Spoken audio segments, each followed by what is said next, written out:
Hello दोस्तों, नमस्कार। स्वागत है आपका एक्सेल एकेडमी में। I am Shubham विद्यू। तो दोस्तों, अगर आप भी मेरे साथ हैं तो वीडियो को लाइक, शेयर और चैनल को जरूर सब्सक्राइब करें। दोस्तों, आज के इस वीडियो में हम खिलाफत आंदोलन को बहुत आसान भाषा में, बहुत ही सरल तरीके से और बहुत अलग तरीके से जानने और समझने की कोशिश करेंगे। तो चलिए शुरू करते हैं। तो दोस्तों, यहाँ पर मैं आपसे निवेदन और प्रॉमिस दोनों करता हूँ कि अगर आप इस वीडियो को पूरा देखते हैं तो आप पाएंगे कि इतिहास को हमें गलत तरीके से ही पढ़ाया गया, जिसके कारण हम इतिहास को एक रटने वाला और बोझिल सब्जेक्ट के तौर पर देखते हैं। तो आइए आज हम कुछ यूनिक तरीके से इस पूरे आंदोलन को समझने की कोशिश करते हैं और एक एक बिंदु पर चर्चा करते हैं। इसके पक्ष पर, इसके विपक्ष पर, इसकी समीक्षा, इसका मूल्यांकन सब करते हैं। तो चलिए शुरू करते हैं, लेकिन आप वीडियो पूरा जरूर देखें। तो साथियों, सबसे पहले यहाँ पर दिया गया है खिलाफत आंदोलन और यहाँ पर मैंने आपके लिए लिख दिया है कि जो चर्चा के मुख्य बिंदु हैं उनके जो प्रमुख आधार हैं वो क्या क्या हैं। तो सबसे पहले यहाँ पर हम किस कारण खिलाफत आंदोलन शुरू हुआ इसे समझने की कोशिश करेंगे और भारतीय नेताओं ने इसके विषय में क्या कहा इसको भी हम जानेंगे, क्योंकि यही हमारी पृष्ठभूमि का कार्य करेगा। और फिर किस मांग के कारण खिलाफत आंदोलन शुरू किया गया और इसका उद्देश्य क्या था, इसे शुरू करने के पीछे क्या उद्देश्य था, इसे हम जानेंगे। फिर अखिल भारतीय खिलाफत कमेटी का गठन क्यों, कब और कैसे किया गया, इसे भी जानेंगे। तो आज हम खिलाफत से जुड़े जितने भी मुद्दे होंगे सब पर चर्चा करेंगे और सबको बहुत बारीकी और बहुत विस्तार से जानने और समझने की पूरी कोशिश करेंगे।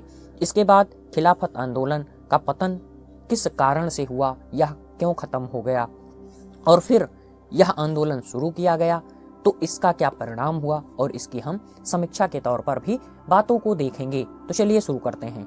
तो यहाँ पर सबसे पहले हम कारण, तो यहाँ सबसे पहले हम देख लेते हैं। सबसे पहले यहाँ पर हम पहला जो हमारा टॉपिक है वो कारण है। तो यहाँ पर कारण के बारे में भी मैंने एक डायग्राम ही बनाया है। यहाँ पर कोई बड़ी पीपीटी वाला काम नहीं है कि आपको पूरा एकदम लाइन टू लाइन लिखाया गया हो जिसे आप देखते ही घबरा जाएं, ऐसा कुछ नहीं है। बहुत सिंपल भाषा में इस चीज को हम समझेंगे। पूरे डायग्राम पर यह लेक्चर आधारित है, जिससे कि आपके दिमाग में चीजें अपने आप ही फिट हो जाएं, आपको चीजों को रटना ना पड़े। तो चलिए शुरू करते हैं और देखते हैं कि यह बात कितना सत्य साबित होती है। तो सबसे पहले हम कारण में एक एक बिंदु पर चर्चा करते हैं।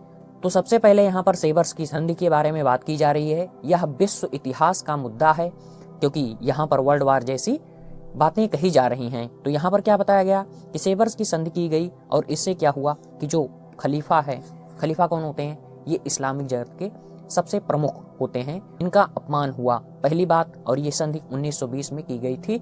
आप इसे फैक्ट के तौर पर याद कर सकते हैं। अब यहाँ पर क्या बताया गया कि फर्स्ट वर्ल्ड वार की बात है।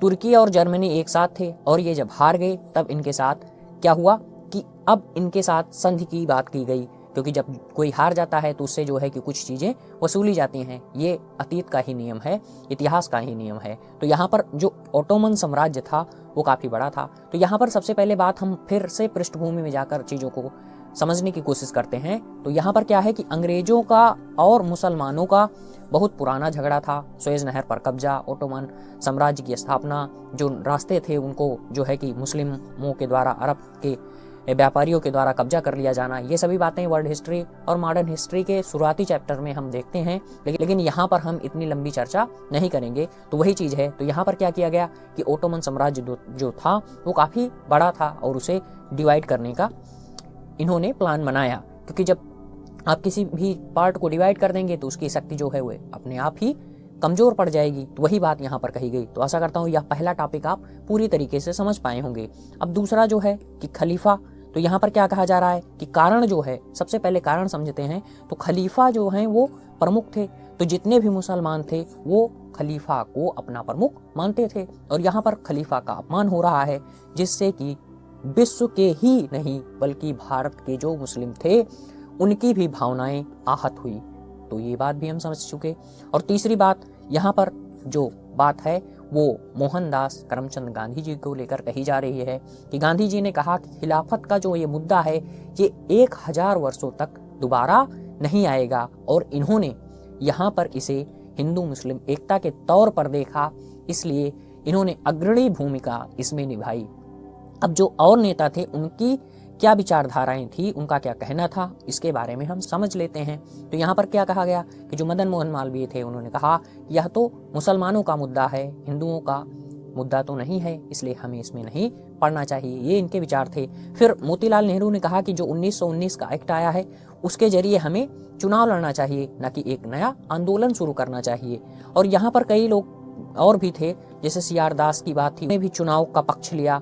इसके बाद जो है सुरेंद्र नाथ बनर्जी, उन्होंने चुनाव के लिए कांग्रेस ही छोड़ दी थी। तो ये सब चीज़ें बहुत लंबी हैं, इनके बारे में हम कंप्लीट मॉडर्न हिस्ट्री की पूरी हिस्ट्री, जितनी मॉडर्न हिस्ट्री है उसको पूरा देखेंगे, पूरा समझेंगे। लेकिन अभी हम जो हमारी सीरीज चल रही है, कौन सी, बोस वाली, सुभाष चंद्र बोस वाली, वहाँ पर ये टॉपिक आया। कौन सा? असहयोग आंदोलन और चौरा चौरी। तो असहयोग आंदोलन को जानने से पहले खिलाफत आंदोलन को जानना जरूरी है, इसलिए हम खिलाफत आंदोलन को समझ रहे हैं। फिर असहयोग आंदोलन, फिर चौरा चौरी की घटना, फिर उस पर भी, चौरा चौरी की घटना पर भी क्या विवाद हुआ था गांधी जी का और सुभाष चंद्र बोस जी का, उसे हम समझेंगे। तो यहाँ पर अगली बात, जिन्ना साहब ने गांधी जी को पत्र लिखकर क्या कहा था, इन्हें रोकने की कोशिश की थी, क्योंकि ये जो है कि जो मौलवी थे उनके साथ जुड़ करके मस्जिदों में बैठकें कर रहे थे गांधी जी, और इसके साथ साथ उनसे फतवा जारी करने के लिए भी कह रहे थे। तो जिन्ना जी ने कहा कि ये ऐसा करना ठीक नहीं है। तो ये सबके विचार हो गए। अब यहाँ पर मांगों को देखते हैं। तो यहाँ पर फिर से एक जो है कि चित्र, डायग्राम बना दिया गया है, फ्लो चार्ट की 3 बातें हैं, उन्हें आप जल्दी से समझ जाएं। तो सबसे पहले जैसे कि इनका जो पवित्र एरिया था जहाँ पर खलीफा का निवास था, उसे इन्होंने बरकरार रखने की बात कही। और इसके साथ साथ कहा गया कि जो इतना हिस्सा इनको जरूर दे दिया जाए, जैसे कि ओटोमन एम्पायर तो बहुत बड़ा था, लेकिन इनसे कहा गया कि इतना हिस्सा जरूर दे दिया जाए कि जिससे खलीफा इस्लाम की रक्षा कर सकें। और इसके साथ साथ जजीरातुल अरब, यहाँ पर कहा गया कि मुसलमानों की संप्रभुता बनी रहनी चाहिए। ये कौन सा एरिया है? ये एरिया है अरब, सीरिया, इराक और फिलिस्तीन का जो एरिया है, इसे जजीरातुल अरब के नाम से जाना गया। बात क्लियर? तीसरी मांग को हम आसानी से समझ लिए। अब आइए हम उद्देश्य को जानते हैं। तो उद्देश्य में क्या कहा गया? इस आंदोलन को शुरू करने का मुख्य उद्देश्य था खलीफा का जो अपमान हुआ है उस अपमान को हटाया जाए और यहाँ पर इनकी जो सर्वोच्चता है उसे पुनर्स्थापित किया जाए। ये उद्देश्य हो गया। आशा करता हूँ ये तरीका आपको काफ़ी मज़ेदार लग रहा होगा। और इसके साथ साथ हिंदू मुस्लिम एकता की बात कही गई। यहाँ पर गांधी जी का प्रमुख योगदान है, क्योंकि उन्होंने वही बात दोहराते हुए कहा था कि ऐसा मुद्दा 1000 वर्षों में नहीं आएगा। और फिर तुर्की का विभाजन जो हुआ था, यहाँ पर फिर से मैं बात बताता हूँ कि वर्ल्ड वार के समय भारत से बहुत सारा धन एकत्र करके तुर्की भेजा गया था, इसलिए कुछ सिंपैथी जैसी बातें तुर्की के साथ जुड़ी थी और तुर्की का विभाजन हो रहा था। ये बात हम सब समझ चुके। अब यहाँ पर हम जानते हैं अखिल भारतीय खिलाफत कमेटी, जिसका गठन सितंबर 1919 को होता है। तो इसके अध्यक्ष, ये कहाँ होती है? दिल्ली में होती है। गांधी इसके अध्यक्ष बनते हैं। और फिर यहाँ पर मोहम्मद अली और शौकत अली, अली बंधु, अब्दुल कलाम आज़ाद और भी बहुत से नेता थे, लेकिन ये सभी प्रमुख थे जिन्हें आपको जानने की ज़रूरत है। और इसके साथ साथ अब बताया गया स्वामी श्रद्धानंद। सबसे महत्वपूर्ण बात यहाँ पर यह है कि स्वामी श्रद्धानंद जी ने क्या किया था कि जामा मस्जिद जो है वहाँ पर बैठकें आयोजित की, हिंदू मुस्लिम एकता की बात की, और इनकी अध्यक्षता में सभी ने एक दूसरे के पैर तक छुए थे। ये काफ़ी अच्छी बात है, ये काफ़ी महत्वपूर्ण बात है। एकता के दौर में ये काफ़ी बड़ा जो है उदाहरण है, ऐसा हम कह सकते हैं। फिर इसके बाद अब जैसे ये जो है खिलाफत आंदोलन और जो ये है असहयोग आंदोलन, इन दोनों को गांधी जी ने ज्वाइन कर दिया था, इसी के बारे में बात कही जा रही है। तो सबसे पहले हम खिलाफत को आज समझ लेते हैं, फिर हम उसे समझते हैं असहयोग आंदोलन को। यहाँ पर 1920 में हंटर आयोग की रिपोर्ट आ गई थी, जो कि जलियांवाला बाग हत्याकांड से जुड़ी थी। और जो जनरल डायर था उसे जो है कि कोई भी किसी भी प्रकार से दोषी नहीं बताया गया, जबकि उसे ब्रिटेन में सम्मानित भी किया गया।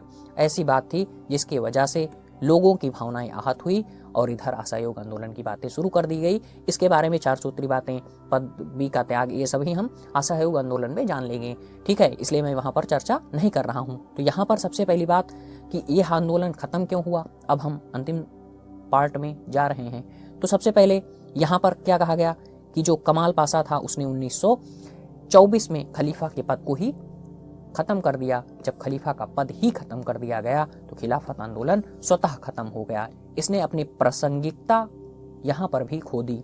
और फिर जो बड़े नेता थे उनको गिरफ्तार कर लिया गया, इसके जो प्रमुख नेता थे उन सबको गिरफ्तार कर लिया गया। और इधर एक महत्वपूर्ण बात कि असहयोग आंदोलन के शुरू हो जाने से यह आंदोलन ब्रिटिश सरकार का शिकार हो गया, दमनकारी नीतियों का शिकार हो गया और इसकी कुछ संस्थाओं को गैर कानूनी घोषित कर दिया गया। तो यहाँ पर खत्म कैसे हुआ, इसको भी हम एक डायग्राम से सीख लिए। ऐसा आपको किसी ने भी नहीं बताया होगा, मुझे पूरा भरोसा है। अब आइए जानते हैं अंतिम पार्ट परिणाम ही है। तो परिणाम, और यहाँ पर भी हम पक्ष और विपक्ष दोनों को जानेंगे, क्योंकि जब तक हम इस तरीके से चीज़ों को नहीं समझते तब तक हम चीज़ों के बारे में सही तरीके से नहीं जान पाते। तो परिणाम में क्या कहा गया कि परिणाम में पॉजिटिव है कि हिंदू मुस्लिम एकता के लिए कार्य किया गया, पहली बात। लेकिन यहाँ पर दूसरी तरफ एक सिक्के का दूसरा पहलू भी हमें देखना सबसे ज़्यादा जरूरी है। और यहाँ पर कहा गया कि दोनों के अपने अपने हित थे, इसलिए वो एक साथ आए। इनका बहुत अच्छा एकता का मंच नहीं देखा गया। यहाँ पर साइमन कमीशन की जो रिपोर्ट आई 1922 से 1927 में 144 बड़े हिंदू मुस्लिम दंगे की बात की, और भी बहुत से छोटे मोटे दंगे यहाँ पर हुए थे। तो यही बात कही गई। और इसके साथ साथ पॉजिटिव बात क्या कही गई कि यह धार्मिक मामला था लेकिन किसी अन्य धर्म का विरोधी नहीं था। लेकिन नेगेटिव बात क्या कही गई इसकी कि ठीक है ये धार्मिक मामला था, लेकिन इसे राष्ट्रीय आंदोलन के साथ जोड़ना, राजनीति में जोड़ना गांधी जी की सबसे बड़ी भूल थी, ऐसा आलोचकों के द्वारा कहा गया। और यहाँ पर कहा गया इसी के चलते संप्रदायवाद की लहर ज़्यादा प्रबल हुई, क्योंकि यहाँ पर धर्म के मुद्दे को राजनीति से जोड़ा गया। और आगे कहा जा रहा है, आगे क्या बात कही जा रही है कि खिलाफत का जो मामला था वो क्या इन्होंने, गांधी जी ने कहा कि अगर हम इस मामले में मुसलमानों का सहयोग करते हैं तो राष्ट्रीय आंदोलन में मुसलमान भी हमारा सहयोग करेंगे। और फूट डालो राज करो की नीति को गांधी जी अच्छे तरीके से समझ रहे थे, जिसके चलते उन्होंने इसमें अपनी अग्रणी भूमिका निभाई। लेकिन यहाँ पर कहा गया कि खिलाफत आंदोलन जो है वो एक धार्मिक मामला था, वो एक बाहरी मामला था, वह एक साम्राज्यवादी मामला था, उसे हमें राष्ट्रीय आंदोलन में नहीं जोड़ना चाहिए था। तो यही सब पूरी बातें हैं जिन्हें मैंने आपको बहुत आसान भाषा में, बहुत सहज और सरल तरीके से बताने की पूरी कोशिश की। तो आशा करता हूँ यह लेक्चर आपको काफ़ी यूनिक लगा होगा और ऐसे ही चीज़ों को हम सीखेंगे जिससे कि हम इतिहास को, बोझिल जो इतिहास कहा जाता है, उससे बाहर निकल सकें। तो मिलते हैं अब असहयोग आंदोलन वाले वीडियो में। तब तक के लिए बहुत बहुत धन्यवाद और चैनल को जरूर सब्सक्राइब करें, अधिक से अधिक लोगों तक इस लेक्चर को शेयर करें। आप सभी का बहुत बहुत आभार और धन्यवाद।